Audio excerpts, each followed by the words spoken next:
Graça e paz a todos os irmãos. Que momento especial que nós desfrutamos agora, tão abençoado. Me fez lembrar de umas palavras que eu li aos irmãos tempos atrás, que vieram de Martinho Lutero. Ele disse assim sobre a música: creio firmemente e não me envergonho em afirmar que depois da teologia, nenhuma arte é igual à música. Pois a música é a única, exceto a teologia, capaz de proporcionar calma e paz à alma. Essa é a razão porque os profetas praticavam a música mais do que qualquer outra arte. E não colocaram a sua teologia na geometria, na matemática, na astronomia, mas na música, unindo intimamente teologia e música, falando a verdade em salmos e cânticos. E Lutero ainda disse assim: a experiência testifica que depois da palavra de Deus, somente a música merece ser celebrada como senhora e rainha das emoções do coração humano.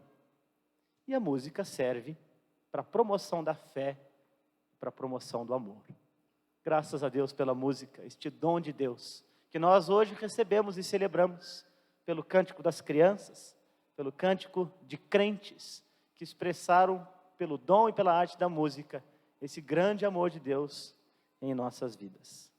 E agora nós vamos meditar na palavra de Deus, e eu quero convidar a todos os irmãos e irmãs a abrir as suas Bíblias no Evangelho de Lucas, capítulo 2.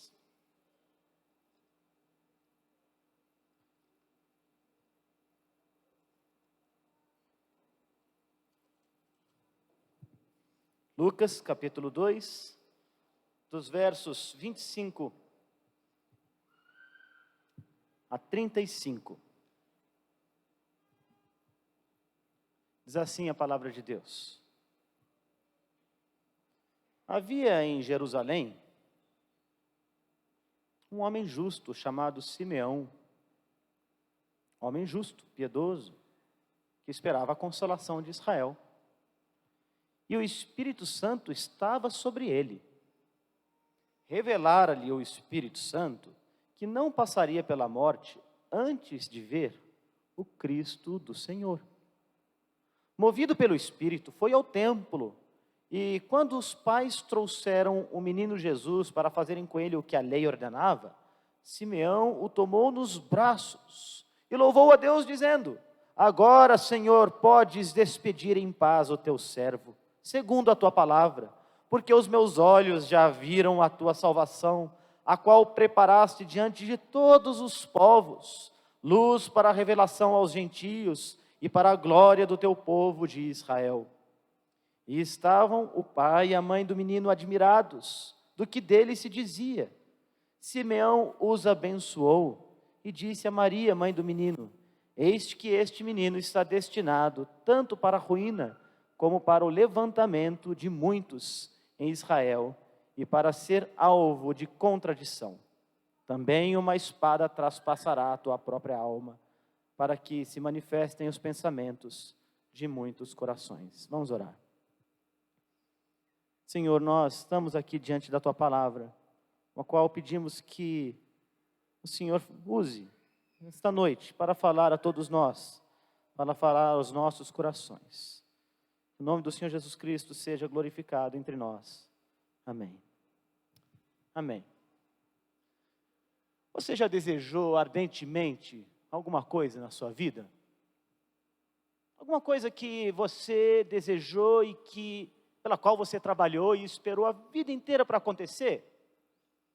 A gente costuma dar alguns apelidos, epítetos, para essas coisas que a gente deseja muito. A gente, por exemplo, as chama de sonhos. Não porque tem a ver com aquele mundo onírico, não é?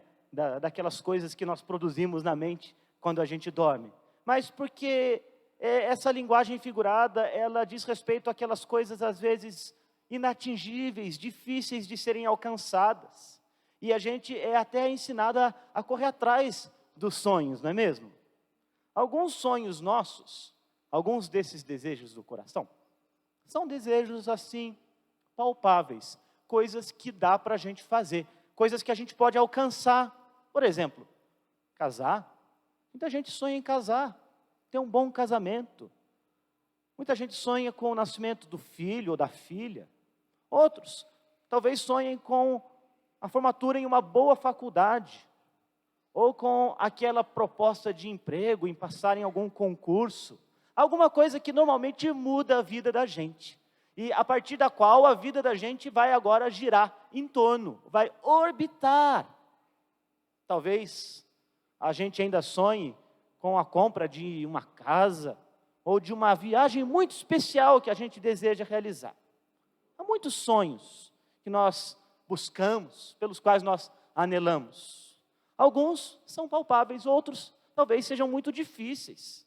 São aqueles acerca dos quais a gente vê até naqueles motivacionais que exigem a superação, não é, de muitos obstáculos, muito trabalho duro, alvos grandiosos que perseguimos, às vezes com muita perseverança e tenacidade até que os alcancemos.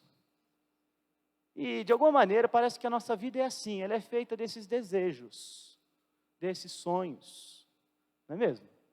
Porque de alguma maneira os desejos, eles mobilizam a nossa vontade, eles mexem com a gente, mexem com as nossas emoções, às vezes geram até aquele tipo de ansiedade, não aquela ansiedade ruim, mas talvez aquela ansiedade da espera, aquela que, quando realizada, traz uma grande alegria, a alegria da conquista de alguma coisa. Um senso de que algo muito importante foi alcançado nas nossas vidas. Interessante, porque essa história que nós lemos, a história de Simeão, fala de um desejo muito profundo, que ele nutria no seu coração, e que ele realizou. Aqui a gente leu sobre Simeão, um coadjuvante do Natal. E o evangelista Lucas, ele nos diz aqui que este homem, Simeão, era um homem justo, um homem piedoso, que habitava, nos tempos do nascimento de Jesus, na cidade de Jerusalém. É bem provável que ele já fosse um homem velho, embora o texto não nos diga a sua idade. É possível que ele fosse idoso, porque ele já está pensando e contemplando o fim da sua vida. E o texto, embora não nos ensine muito sobre como foi a vida dele, diz que ele esperava a consolação de Israel. E está aqui uma expressão importante, que ajuda a gente a entender um pouquinho sobre a vida de Simeão. Ele aguardava a consolação de Israel. E o que vem a ser esta tal consolação que ele tanto aguardava? Simeão era um judeu.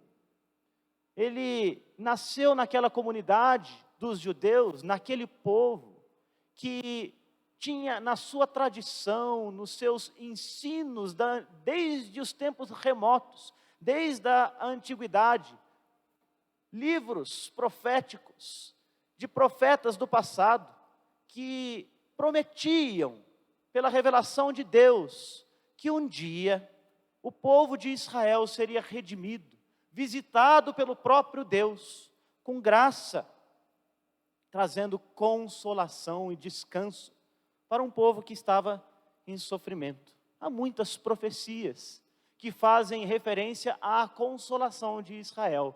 Uma em particular, do livro de Isaías, que foi dada 700 anos antes de Simeão existir e do nascimento do próprio Jesus, em Isaías capítulo 61, versos 1 e 2, que diz assim: o Espírito do Senhor Deus está sobre mim, porque o Senhor me ungiu para pregar boas novas aos quebrantados.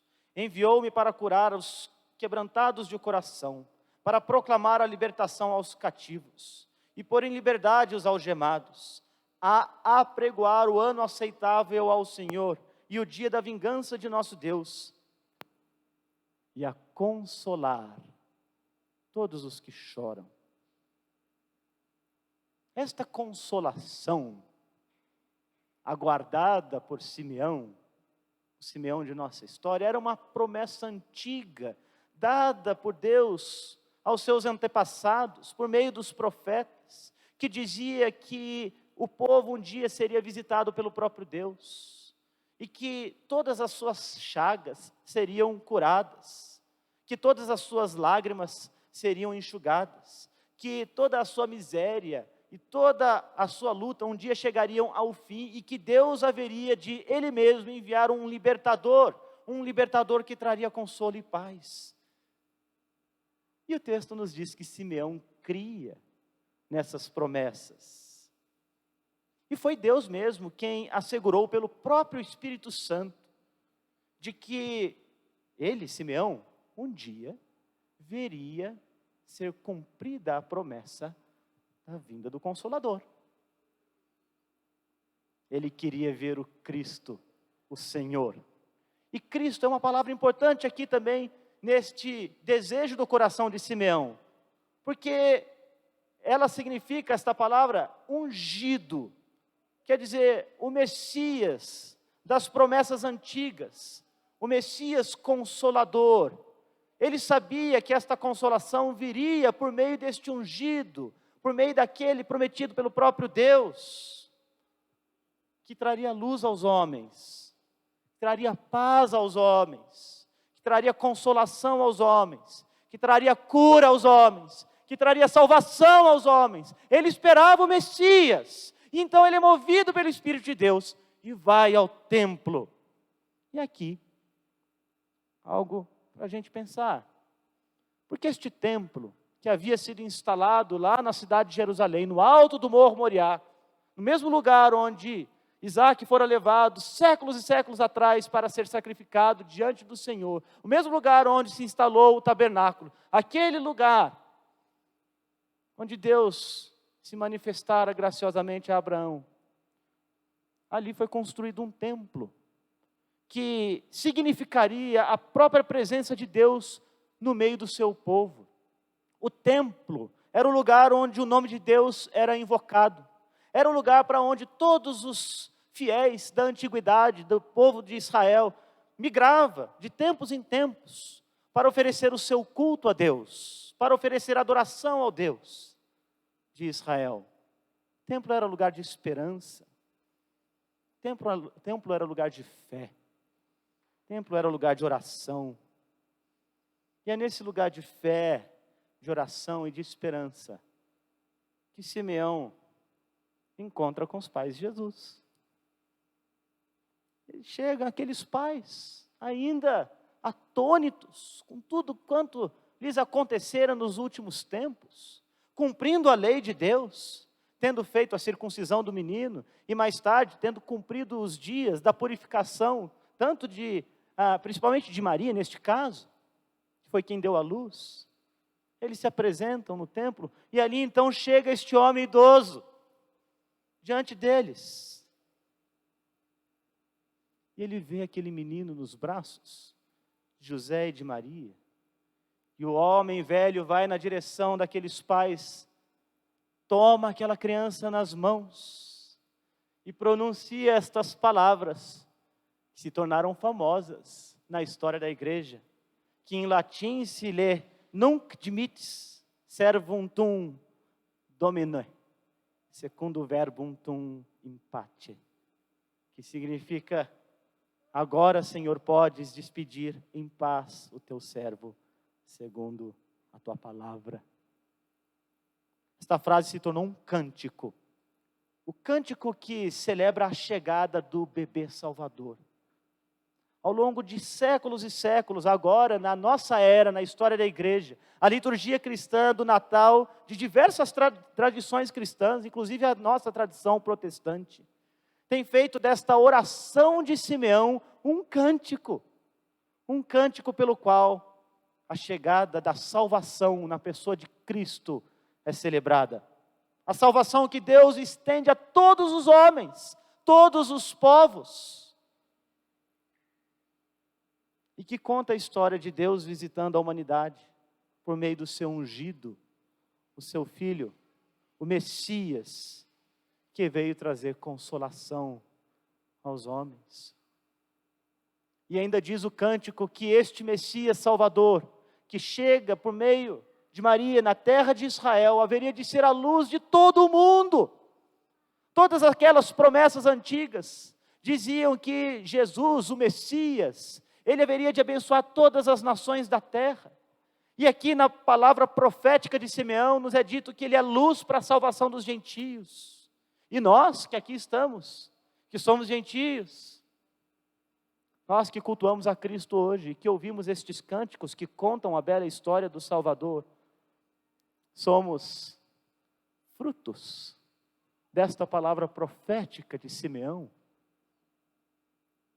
desta luz que de lá da Judéia brilhou para o mundo inteiro e que nos ilumina ainda hoje.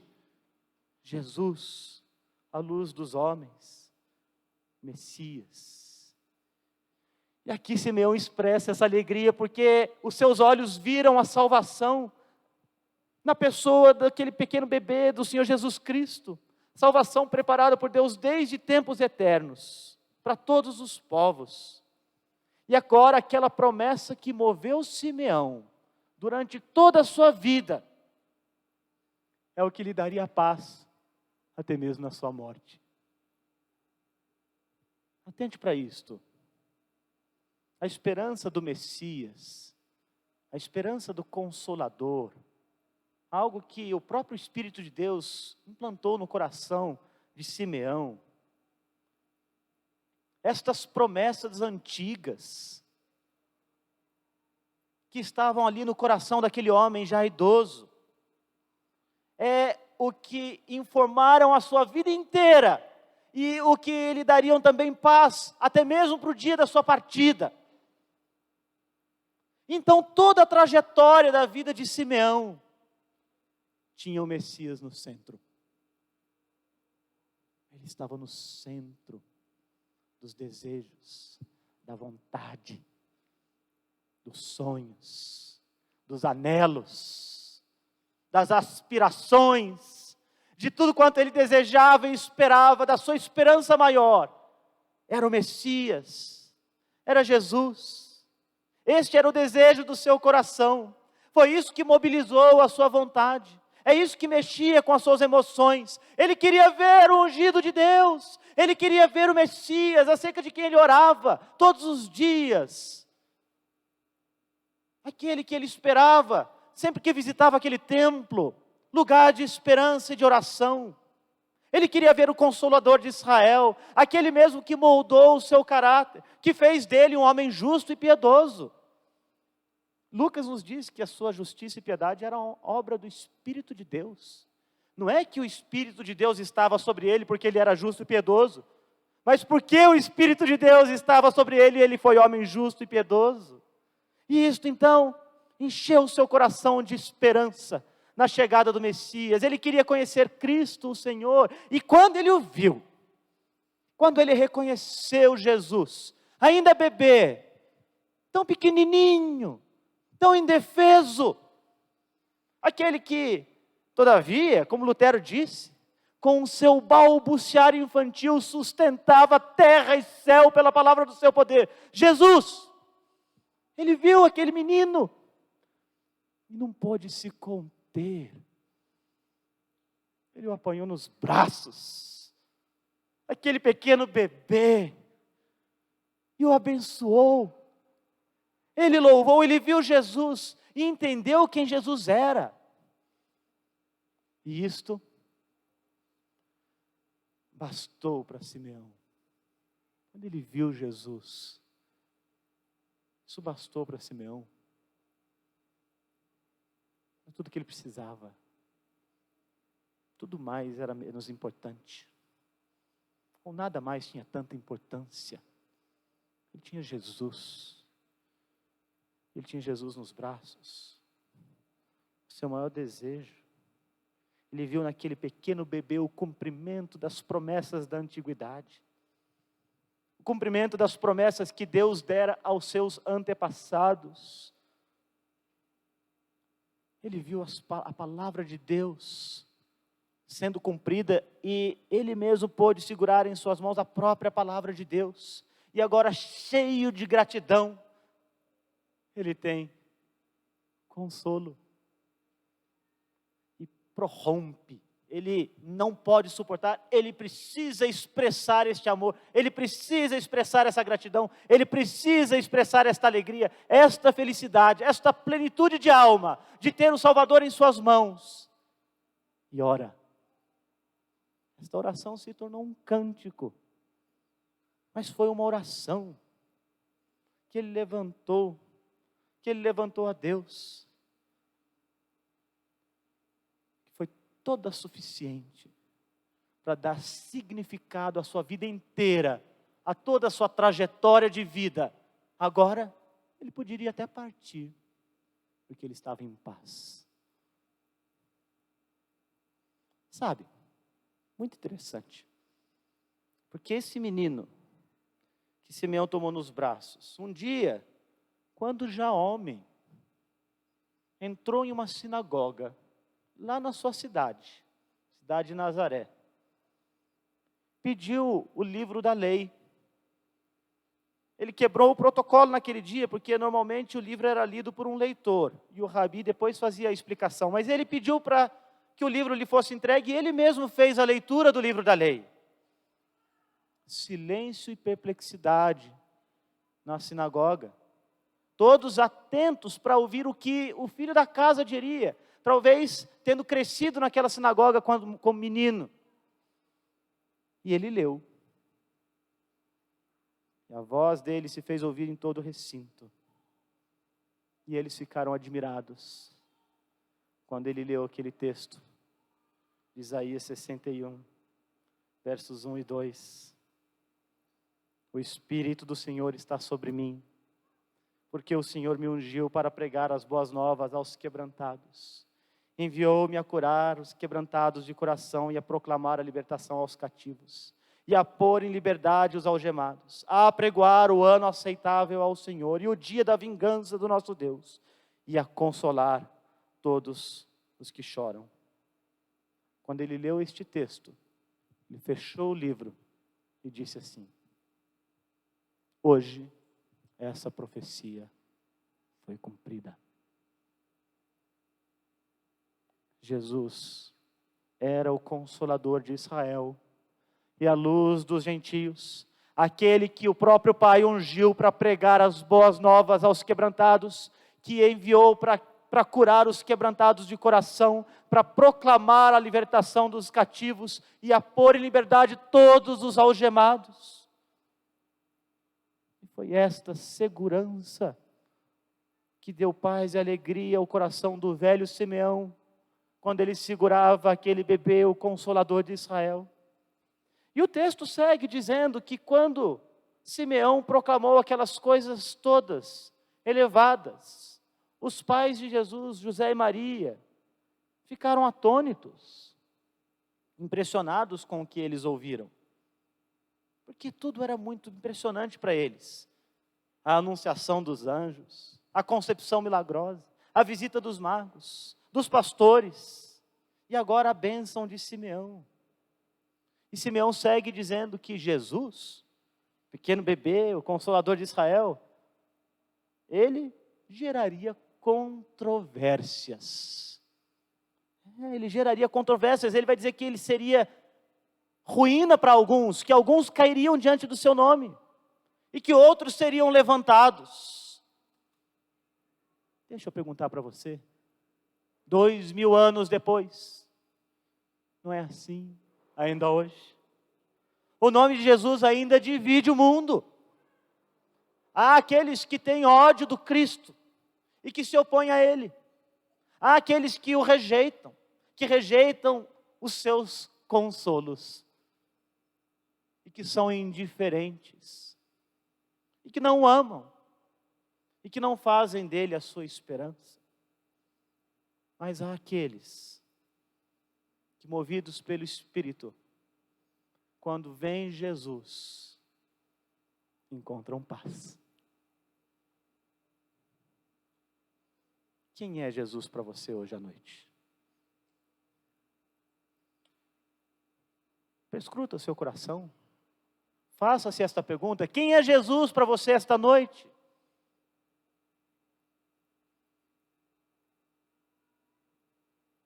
Ele é a ruína?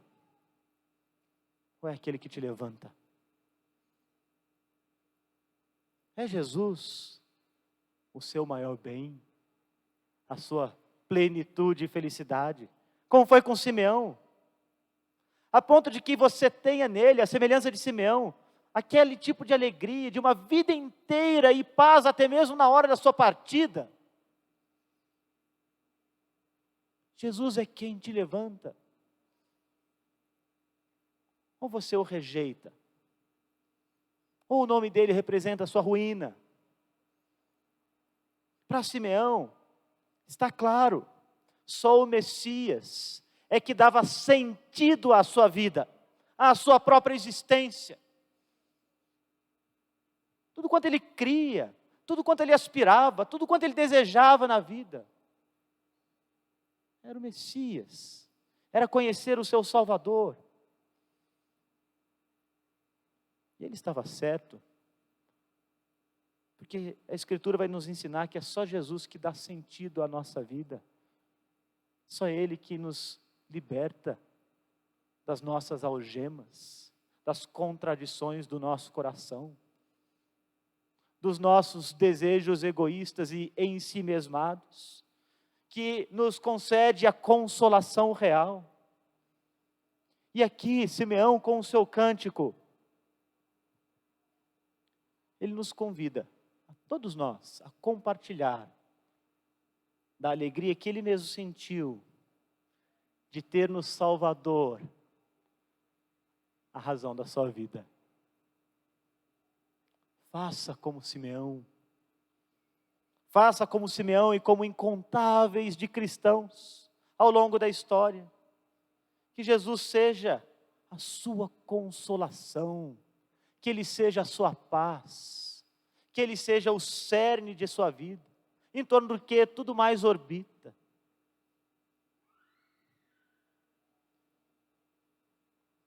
Se você já é crente,